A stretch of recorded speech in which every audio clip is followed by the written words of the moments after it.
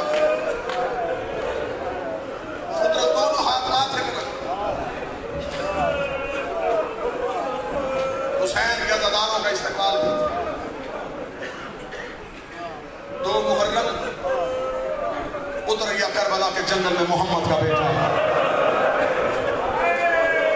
آباد ہو گئی کربلا، اجڑ گیا مدینہ.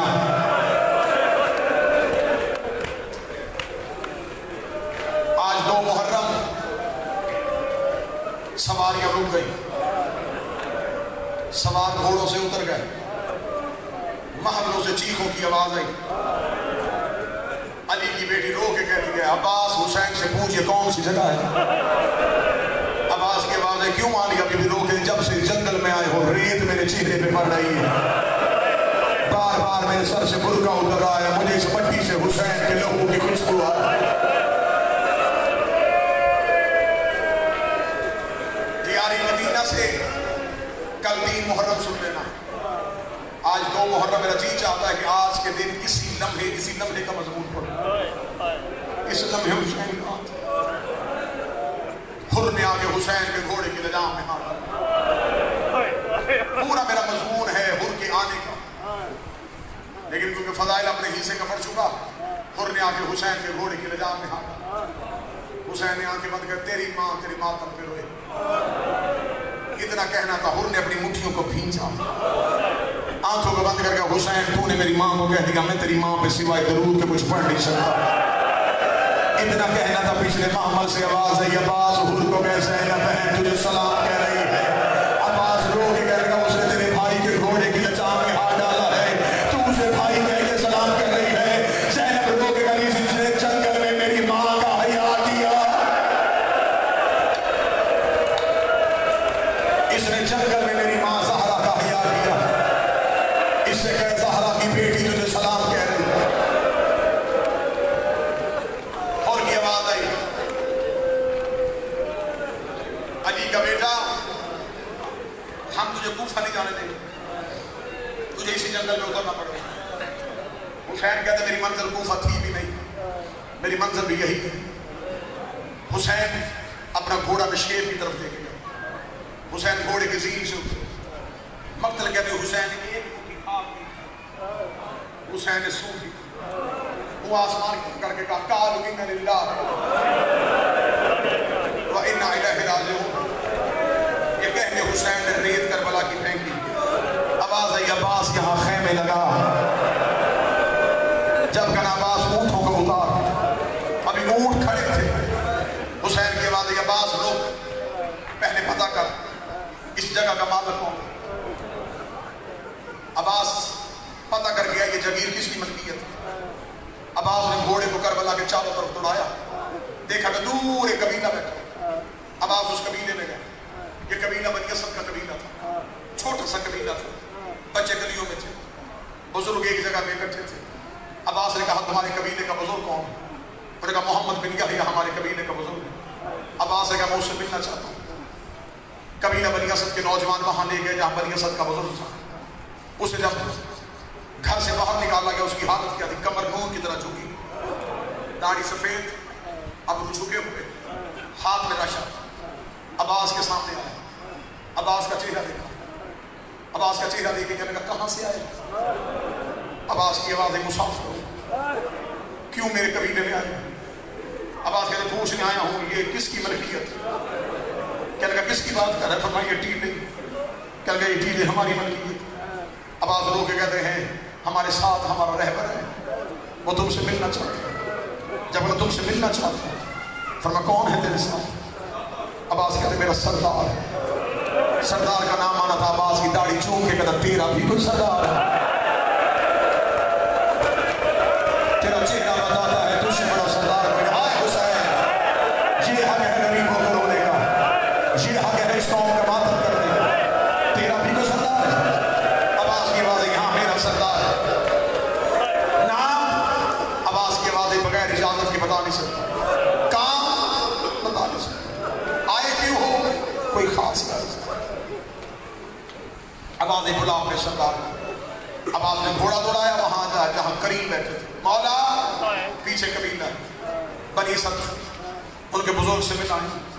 حسین گھوڑے میں بیٹھے, اکبر صاحب بہت محبت پیچھے. حسین کی گھوڑا یوں قبیلہ بنی اسد میں پہنچا. مجھے بادشاہ حسین کی عزت قسم کتابیں کہتی بنی اسد کے بزرگ نے حسین کو آتے دیکھا. حسین ابھی گھوڑے سے اترے نہیں, حسین کا پاؤں رکاب میں تھا, پاؤں پہ ہاتھ رکھنا. نبی ہے یا نبی کا بیٹا ہے؟ تو کوئی نبی ہے یا کسی نبی کا بیٹا؟ تیرے چہرے کی نورانیت بتا رہی ہے, تیرا خاندان نبوت کے ساتھ کوئی تعلق. حسین گھوڑے کی زین سے اترے. حسین کے لیے اس نے بہترین کرسی منگوائی. حسین کرسی میں بیٹھ گئے. عباس دائیں کھڑے ہو گئے, اکبر بائیں کھڑے ہو گئے, قاسم پیچھے کھڑے ہو گئے. بنی اسد کا بزرگ سامنے مٹی میں بیٹھ گئے. مٹی میں بیٹھ کے کہنے لگا شکل سے لگ رہا ہے کوئی شریف, جنگل میں کیوں آئے؟ حسین کی آوازیں خریدنا چاہتے, کہنے لگا کبھی نہ خریدنا. یہ جگہ نہ کسی نبی کو راس آئی ہے, نہ کبھی نہ کسی نبی کی اولاد کو راس آئی. میں نے اپنے بزرگوں سے سنا ہے یہاں نبیوں کو ٹھوکریں لگیں گے, یہاں نبیوں کے سر پھٹے, یہاں نبیوں کے پاؤں کے انگوٹھوں سے لہو جاری ہوا.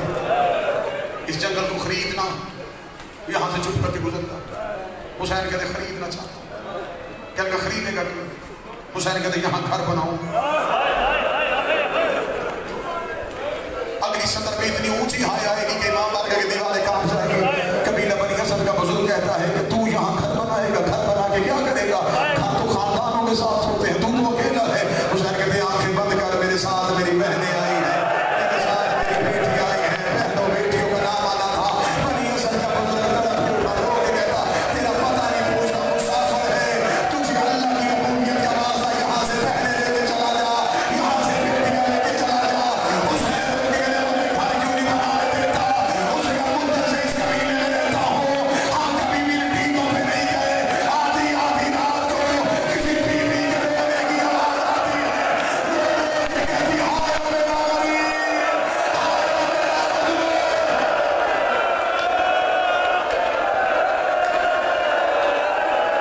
یہ حق ہے غریبوں کو. مسافر یہاں رکنا نا,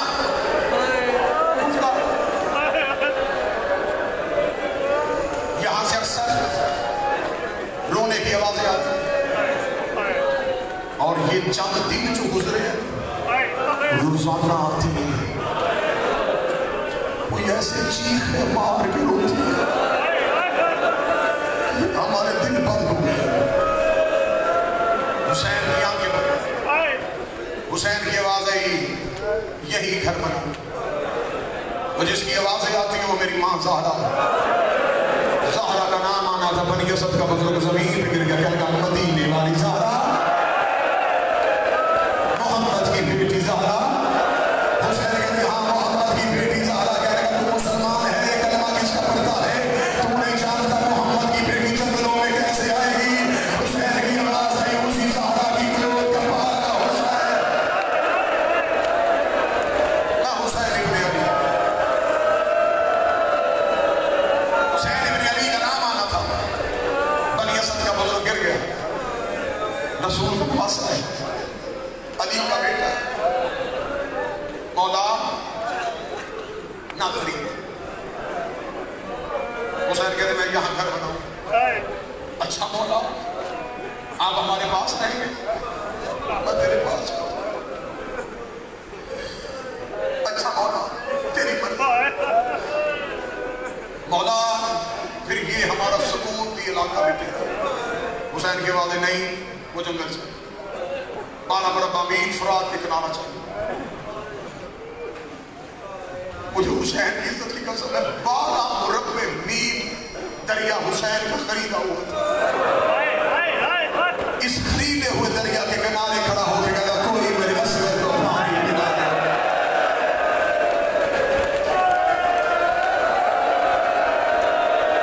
خریدا تھا حسین نے دریا.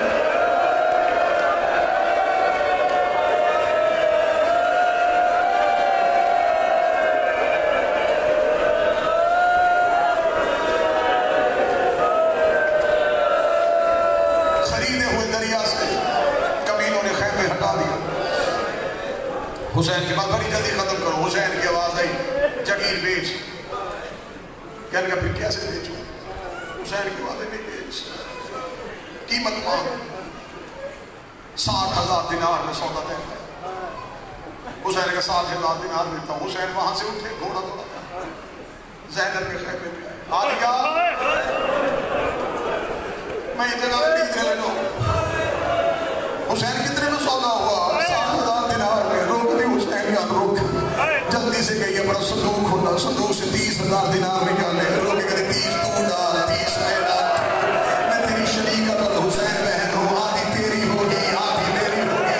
لیکن حسین ایک بات کرنا, تو سجاد کے نام کرنا, میں اور کے نام کرتے ہو. ایسے کا اکبر تیرا بھی بیٹا ہے, اکبر میرا بھی بیٹا ہے. کربلا کی جبیر اکبر کے نام لکھ دے. شام غریبہ سکینہ رو کے کہتی رہی اللہ مجھے اکبر کی جبیر میں تماچے لائے.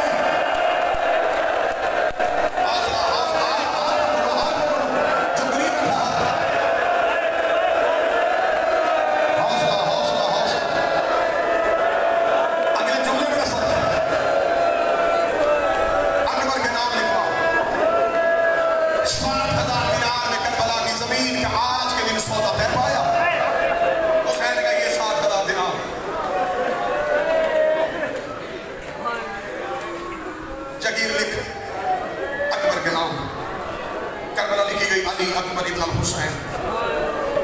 حسین کا اب ہو گئی کربلا کی جبیر. یہ کربلا بھی تھی, اس کا نام غازریہ بھی ہے, اس کا نام نینوا بھی ہے, اس کا نام دشت کربلا بھی ہے. حسین کا یہ علاقہ ہو گیا میرے نام. بنی اسد کے بزرگوں سارے بیٹھے ہو, گواہ ہے نا یہ 12 مربع میل فرات کا کنارہ میرا خریدا ہوا ہے. حسین نے یہ جگہ تم سے خرید لی ہے. حسین کا یہ کاغذ آ گیا میرے نام. اب میں تم سے ایک بات کرنا چاہتا ہوں, یہ بات تم نے سن لی, تم گلی اور ماتم کرو گے. حسین کا یہ جگہ ہو گئی میری, میں نے کروا دی ہے اپنے اسی بیٹے کے نام.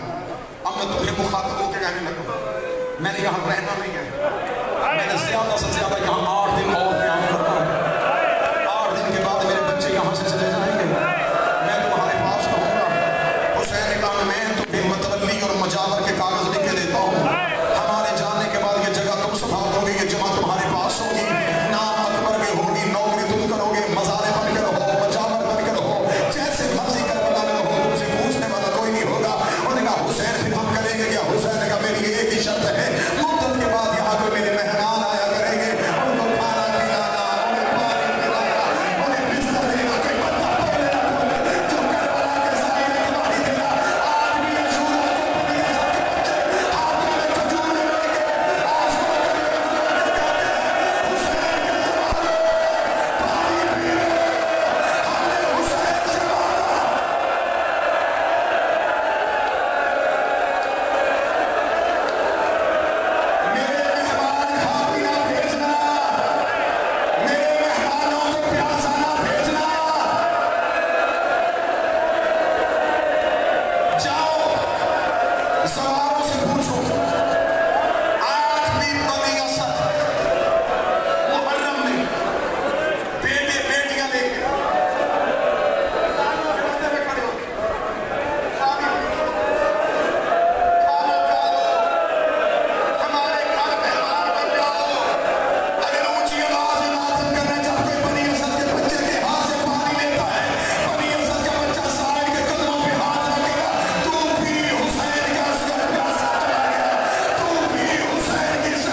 محرم 10 محرم کی شام تک تمہارا کوئی بچہ ادھر نہیں جائے گا, تمہارا کوئی جوان نہیں جائے گا, تمہاری کوئی عورت نہیں جائے گا. وہاں سے چیخوں کی آوازیں بھی آئیں تو نہ آنا. بنی اسد کا بزرگ دیکھ کے کہنے لگا وہاں تو ہمارا مہمان ہے, ہم تمہارا خیال بھی نہیں رکھیں گے.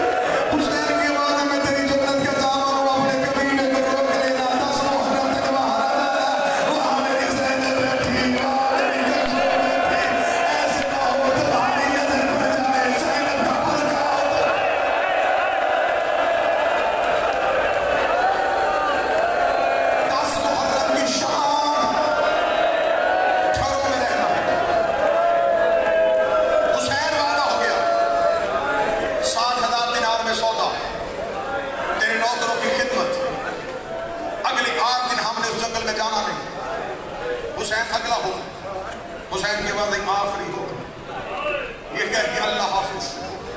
قبیلہ بنی اسد کے بزرگ کا اگلا حکم، حسین کے بعد 10 محرم کی شام تک جانا ہے، 11 محرم کی صبح یہاں سے قافلہ چلا ہے. بنی اسد کے بزرگوں سے کہا کہاں جانا؟ اگر ایک احسان کر سکو، میرے بچوں کی لاشیں دفنا دو.